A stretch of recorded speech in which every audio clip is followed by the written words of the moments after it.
So let's move on to future of Bitcoin. Um, so Tesla and Square have both put Bitcoin on the balance sheet. Kathy, I'm curious to hear from you. What advice would you have for other institutions looking to put Bitcoin on their balance sheet? Well, I guess the first piece of advice is, just make sure. And I actually learned this after both Square and Tesla put Bitcoin on their balance sheet. The Bitcoin is being treated as an intangible asset.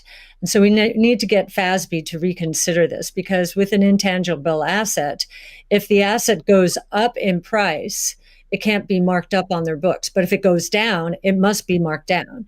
So, there's some asymmetry there, which is, we need to change that given what we believe Bitcoin is.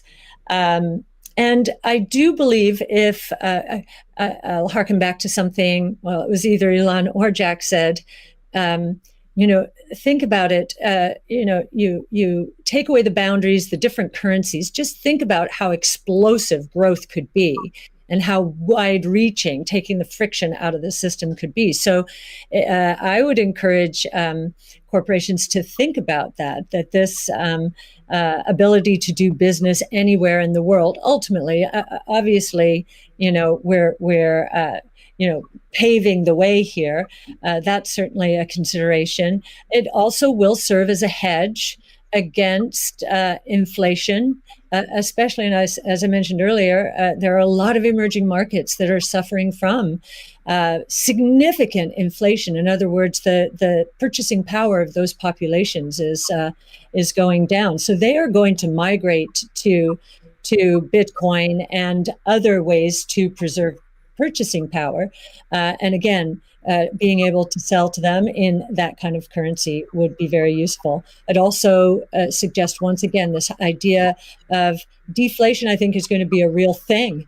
There's going to be good deflation caused by innovation, so demand will boom because of that.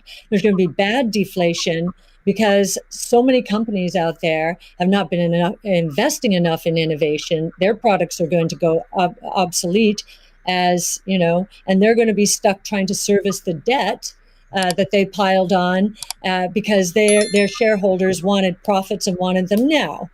So they leveraged up to buy back their shares and pay dividends, and so I think that's going to be the source of bad deflation and counterparty risk.